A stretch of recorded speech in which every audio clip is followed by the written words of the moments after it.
행복한 교회 성도 여러분, 이 영상을 보시는 하나님 나라의 귀한 자녀 여러분, 오늘은 2023년 5월 19일 금요일입니다. 오늘 매일 성경 본문에서는 미디안 족속들과의 전쟁에서 탈취하고 노력한 전리품들을 분배합니다.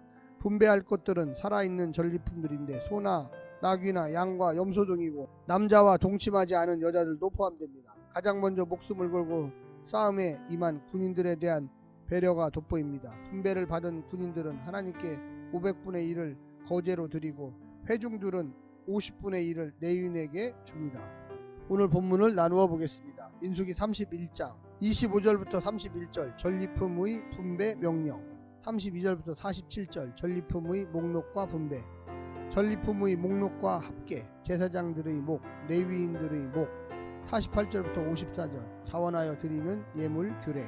오늘 본문 민수기 31장 25절부터 54절까지 말씀을 듣고 다시 오겠습니다.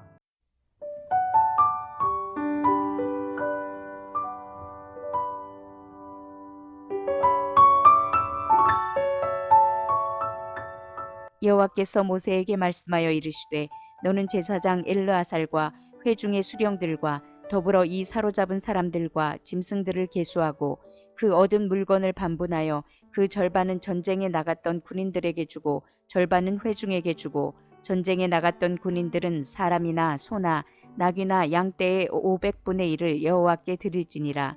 곧 이를 그들의 절반에서 가져다가 여호와의 거제로 제사장 엘르아살에게 주고 또 이스라엘 자손이 받은 절반에서는 사람이나 소나 나귀나 양떼나 각종 짐승 50분의 1을 가져다가 여호와의 성막을 맡은 레위인에게 주라. 모세와 제사장 엘르아살이 여호와께서 모세에게 명령하신 대로 하니라.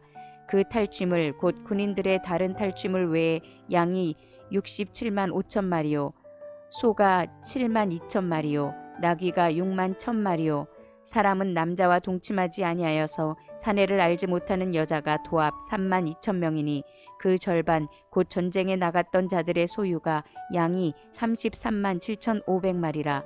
여호와께 곡물로 드린 양이 675요 소가 3만 6천 마리라. 그 중에서 여호와께 곡물로 드린 것이 72마리요 나귀가 3만 500마리라. 그 중에서 여호와께 곡물로 드린 것이 61마리요 사람이 16,000명이라. 그 중에서 여호와께 곡물로 드린 자가 32명이니 여호와께 거제의 곡물로 드린 것을 모세가 제사장 엘르아살에게 주었으니 여호와께서 모세에게 명령하신과 같았더라. 모세가 전쟁에 나갔던 자에게서 나누어 이스라엘 자손에게 준 절반 곧 회중이 받은 절반은 양이 33만 7,500마리요 소가 3만 6천 마리요 나귀가 3만 500마리요 사람이 16,000명이라. 이스라엘 자손의 그 절반에서 모세가 사람이나 짐승의 50분의 1을 취하여 여호와의 장막을 맡은 레위인에게 주었으니 여호와께서 모세에게 명령하신과 같았더라. 군대의 지휘관들 곧 천부장과 백부장들이 모세에게 나와서 모세에게 말하되 당신의 종들이 이끈 군인을 계수한즉 우리 중 한 사람도 충나지 아니하였기로 우리 각 사람이 받은 바 금패물 곧 발목고리, 손목고리, 인장반지, 귀고리, 목고리들을 여호와께 헌금으로 우리의 생명을 위하여 여호와 앞에 속죄하려고 가져왔나이다. 모세와 제사장 엘르아살이 그들에게서 그 금으로 만든 모든 폐물을 취한즉 천부장과 백부장들이 여호와께 드린 거제의 금이 도합 16,750세겔이니 군인들이 각기 자기를 위하여 탈취한 것이니라. 모세와 제사장 엘르아살이 천부장과 백부장들에게 금을 취하여 회막에 들여 여호와 앞에서 이스라엘 자손의 기념을 삼았더라.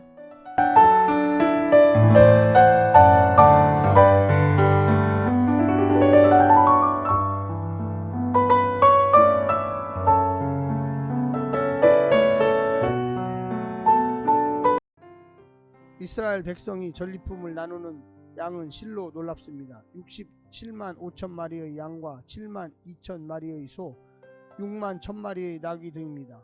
숫자적으로 보면 미디안 전투가 엄청나게 큰 싸움이었음을 짐작할 수 있는데 놀랍게도 이스라엘 백성은 한 명도 없어지지 않았습니다. 이런 이유로 본문의 내용을 허구라고 생각하곤 합니다. 민수기는 두 번째 인구조사에서 드러난 새로운 세대의 죽음을 전혀 기록하지 않습니다. 완전한 승리와 희망적 분위기는 가나안 땅에서의 정착을 희망 하게 하는 의도된 문학적 장치일 수가 있겠습니다.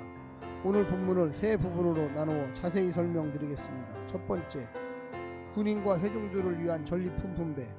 하나님의 거룩한 전쟁은 전리품을 얻기 위한 주변 나라들과의 전쟁과는 다릅니다. 하나님의 심판을 대행하는 전쟁일 뿐이고 하나님이 친히 앞서 싸우시는 전쟁입니다.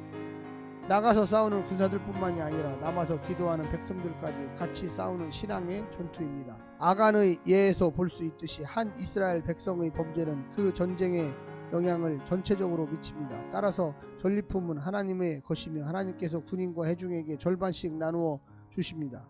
제1선의 사역자와 성도들 모두가 하나님께는 사역자들이며 씨를 뿌리고 물을 주는 역할은 달라도 자라게 하시는 하나님의 은혜로 사역하는 자들입니다. 두 번째는 제사장과 레위인을 위한 전리품 분배. 군인들은 자기 목의 500분의 1을 제사장에게 바쳤고 회중은 자기 목의 50분의 1을 레위인에게 바칩니다.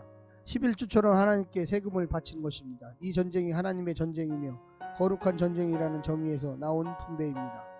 이스라엘은 제사장 공동체이며 제사장과 레위인은 이스라엘 안에서 하나님의 자리를 대신하고 있습니다. 하나님의 말씀을 통해 우리의 정체성을 일깨워주는 말씀 사역자의 수고를 귀하게 여기는 것이 마땅합니다. 세 번째는 가나안의 승리를 내다보는 전리품 분배. 막대한 양의 전리품 목록은 이스라엘의 승리가 얼마나 위대했는지를 보여줍니다. 하지만 이것은 앞으로 가나안 땅에서 누릴 승리에 비하면 맛보기에 불과합니다. 하나님은 가나안을 지척에 둔 이스라엘에게 담대함을 불어넣어 주시려고 미리 승리를 경험하게 하셨을 것입니다. 출애굽 첫 번째 세대는 가네스 바데아에서 가나안 입성을 거부하고 광야에서 다 죽었지만 이제 모압 평지에서 출애굽 두 번째 세대는 하나님을 신뢰하여 승리하게 되었습니다. 저 가나안은 군사력만이 아니라 믿음의 순종으로 차지해야만 하는 땅임을 몸소 경험한 것입니다. 오늘의 이 승리와 분배가 가나안 전쟁의 패턴이 되어야만 하겠습니다. 사랑하는 성도 여러분, 우리가 인생의 모든 부분에 하나님께 전적으로 순종해야만 하겠습니다. 이 순종은 우리에게 축복을 주는 원인입니다. 하나님께서 우리의 마음을 보시고 삶의 태도를 보시고 전쟁에서 영적으로 승리하도록 육적으로 승리하도록 축복을 주실 것입니다. 오늘 하루도 승리하십시오. 샬롬.